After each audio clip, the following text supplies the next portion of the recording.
نداشته باشد از زندگی بهره نمیبرد. همینی که قرآن هم میفرماد خسرت دنیا و آخره. پس معلومی که این 5 نعمت واقعا گنجه که اگر کسی این گنج رو نداشته باشه، سرمایه وقتی نداشته باشه، نمیتواند وارد تجارت بشه. امام معصوم علیه السلام، آخرا امام هادی باشه، که میفرماد از دنیا سوق، دنیا بازاره و افراد تاجران این بازار هستند.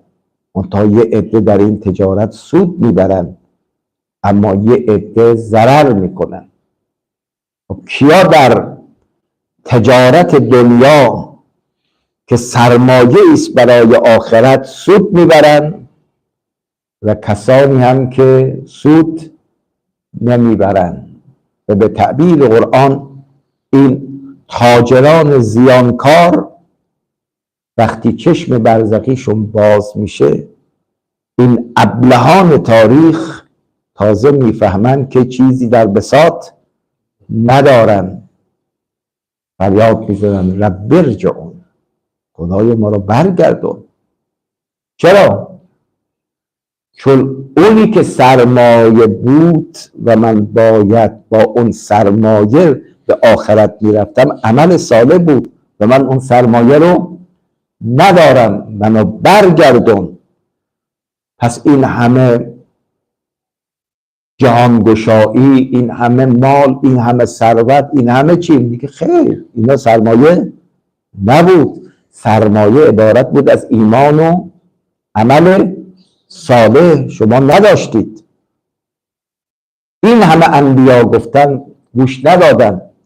دم مرد میگن ربر جعون لعلی اعمل صالحا، اما خطاب میرسد کلا، دیگه وقت تمام شد. حالا وجود سید شهدا سلام الله علیه میفرماد اگر کسی این 5 گنج و این 5 نعمت و 5 سرمایه را نداشته باشد، بهره ای از زندگی ندارد. اول فرمود العقل، اولین نعمت، اولین گنج عقل. بله؟ کسی این سرمایه نداشته باشه، خب آدم دیوانه. از قدیم گفتن که هیچی نداره، هفخان رستم آزاد دیگه، دست به هر کاری میزنه. دقت کردین؟ تا عقل اون قوه دراکی است که بیاد مصلحت و مفسده انسان رو تشخیص بده و صاحبش را دعوت کند به اموری که مصلحت دارد و پرهیز بده اموری که مفسده دارد. او را راهنمایی کند به خوب و بد، که نتیجه این عقل، امام صادق فرمود العقل ما عبد به الرحمن و اکتسب به الجنان. عقل واقعی این است که صاحبش رو به بندگی خدا برساند و صاحبش را در قیامت اهل سعادت و بهشت قرار بده. این میشه عقل. والا این اموری که الان ما داریم میبینیم بعضی ها دست به یک سری کارهای میزنن، و مگه شیطان هم عقل نداره؟ چرا؟ عقلی که گیرنگه نداره، این قوه را در مسیر تباهی خودش و تباهی بشریت به کار برد. و هر کسی هم که در مسیر شیطان قرار داشته باشه او عاقل نیست، جاهله. در اصول شریف کافی داریم که اولین بابش کتاب العقل والجهل، نمیگه کتاب العلم والجهل، نه، کتاب العقل والجهل. پس بنابراین عالمی که کارش عاقلانه نباشد او جاهله. سیاستمداری که کارش عاقلانه نباشد او چیه؟ جاهل می باشد. المؤمنین فرمود رب عالم قد قتله جهله. نداریم؟ رب عالم قد قتله جهله یعنی چی؟ عالم باز جهلش رو میکشه. بله، عالمی که عاقل نباشه، یعنی اگر علم در اختیار عقل نباشد، این علم عین جهله. لذا خدا رحمت کنه شهید بزرگوار شیخ فضل الله نوری رضوان الله تعالی علیه فرمود دیانت ما عین سیاست و سیاست ما عین دیانته. یعنی سیاستی که در خدمت دین باشد و سیاسته. سیاست منهای دین شیطنته. بله، او محصول جهله. و الا علم زمان علم است و عالم زمان عالم است که اختیارش در اختیار عقل باشه. پس اول نعمت میفهمد نعمت عقله. بله، این عقل مایه رشد انسان میشه. عقل مایه رشد انسان میشه. بارها تو همین جلسه شریف گفتم سحره زمان موسی تا زمانی که دانششون در خدمت عقل نبود، بله، دنبال چی میگشتن؟ دنیا میگشتن. مقتدایشون کی بود؟ فرعون بود. آرزوشون چی بود؟ که یه روزی مقرب فرعون بشن. درست شد؟ پس سحره علم داشتن، اما علمشون در کنار عقل نبود. اما وقتی در افتادن با ولی حق و حقیقت براشون آشکار شد، اینجا آمدن تسلیم عقل شدن. بابا اینی که ما باش سر و کار داریم این دنیای انسانیت نبوده. با سحر و جادو بین زن و مرد تفرقه مینداختیم، با سحر و جادو دل مردم رو خالی میکردیم، میترسوندیم، وحشت ایجاد میکردیم. اینا علم نبود. علم اونی که انسان رو رشد بده، به زندگی انسانی بیاره. لذا وقتی اومدن تسلیم عقل شدن، تهدیدها هیچ اثری نکرد. و هر چی میخوای انجام بدی بده، تو با دنیای ما کار داری دیگه، آخرتی که از دست ما نمیتونی بگیری. اینی که انسان وقتی تسلیم عقل بشه از ابرقدرتی مثل فرعون هم نمیترسه. گفت شما رو میکشم، شکنجه میدم، بدجورم شکنجه میدم. دستتون یه دست و یه پا رو در خلاف جهت قطع میکنم که نه بتونی از دست استفاده درست ببرید، اون دست باقی مونده، و نه از اون پایی که باقی مونده بتونی استفاده برید. و هر چی دلتون میخواد انجام بده. به انسان وقتی به پیروی از عقل برسه، حرف زدنش درسته، کار کردنش هم چیه؟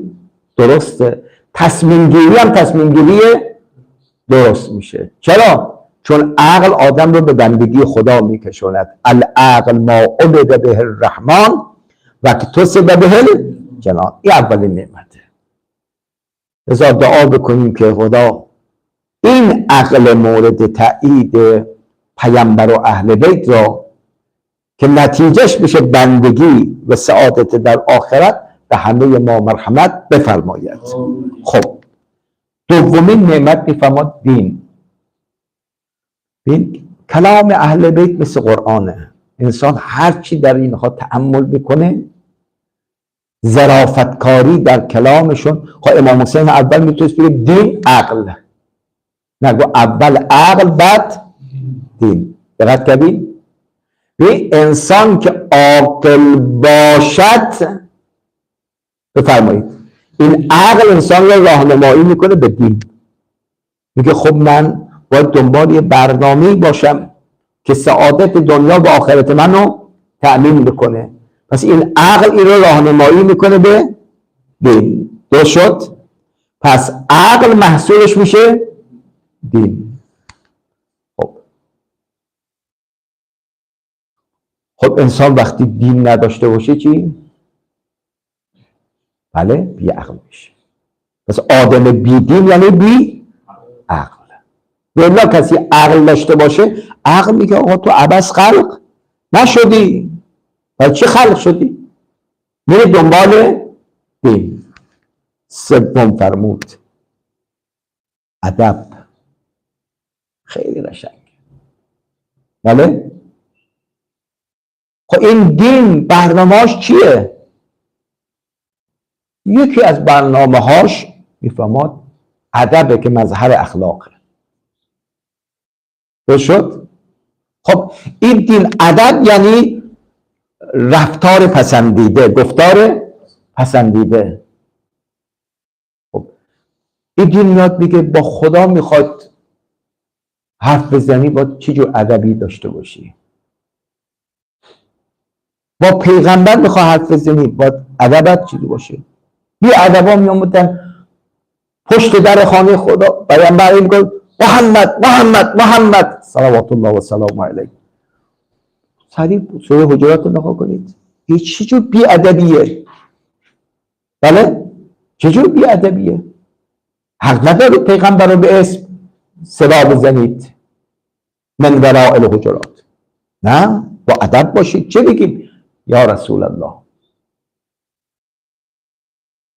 خب ادب تو خونه این که من با پدرم چی بودم. این حضرت زهرا وقتی دیم وحی اومد که از این بعد به پیغمبر بگیم یا رسول الله، یه چند مدت حضرت زهرا به پیغمبر میگفت یا رسول الله یا رسول. فرمود دخترم فاطمه تو چرا میگی یا رسول؟ گفت خب وحی اومد. گفت این برای بیرون بوده، من چی را که تو همون منو یا ابا صدا بزن، پدر جان صدا بزن. بله؟ ادب اقتضا میکنه انسان با پدر خیلی مؤدبانه و محبت آمیز پدر صدا بزن. خب پس ادب ارتباط با خدا چیه؟ دین به ما یاد میده. ادب ارتباط با ولی خدا چیه؟ دین به من یاد میده. ادب ارتباط با خانواده چیه؟ دین به من یاد میده. ادب ارتباط با همسایه چیه؟ دین به من یاد میده.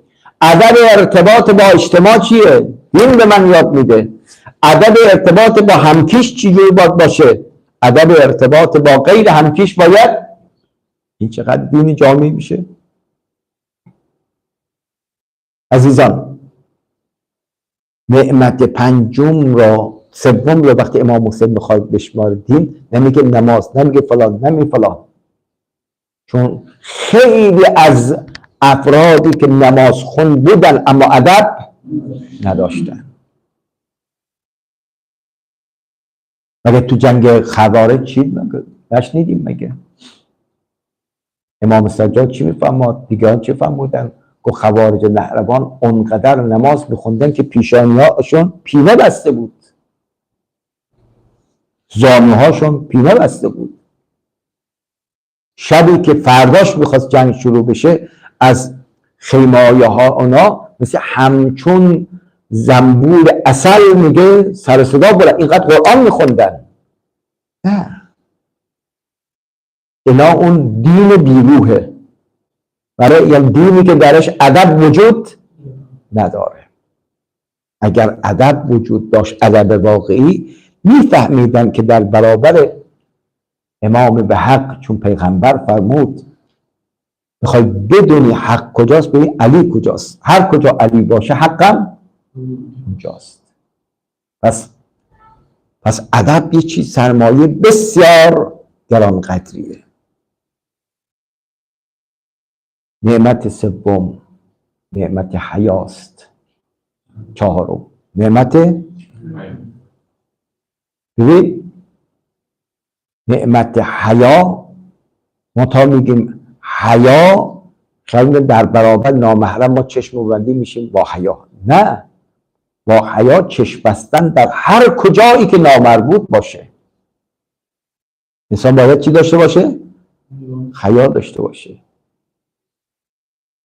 مثلا طرف گاهی خود دسترازی به بیت المال میکنه، یک کمی هی دیگه میره خیلی، میگه چقدر تو بی حیایی.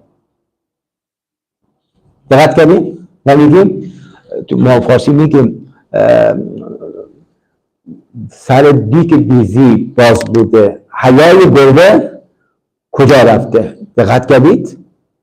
یعنی کسی که دست اندازی به بیت المال میکنه ما میگیم چی هستی؟ بی حیایی. حیا اون عامل خویشتن‌داریه که انسان رو باز بداره. در روایت داریم لا دین لمن لا حیا له. به به. لا دین لمن لا حیا له. کسی که حیا ندارد دین ندارد. چرا؟ چون حیا ثمره به میوه دینه. خب مگه میشه آدم ادب داشته باشه حیا نداشته باشه؟ نیست. این زنجیرها با هم وصله. یعنی ثمره ادب میشه چی؟ حیا. چون ادب گفته رعایت حریم ها دیگه، که انسان برخوردش با هر کس درست باشه. درست شد؟ خب انسان میگه من در برابر خدا ادب دارم اما حرفاشو گوش نمیدیم. این تو خیلی بی‌حیایی. نعمت خدا رو میخوری اما شکرشو به جا نمیاری. بس نگو من با ادب، تو بی ادب هستی. چرا؟ چون حیا نداری. پس اول شد عقل، 2 دین، 3 ادب، 4 حیا، 5 والخلق الحسن، اخلاق خوب. اخلاق خوب. خب این اخلاق یا سوی اخلاق حتی بزرگان رو تو وعادی سیر و سلوک به زمین میزنه. واقعا داره میگه ما بد اخلاقی آدم رو در مسیر سلوک هم زمین میزنه، مانع میشه.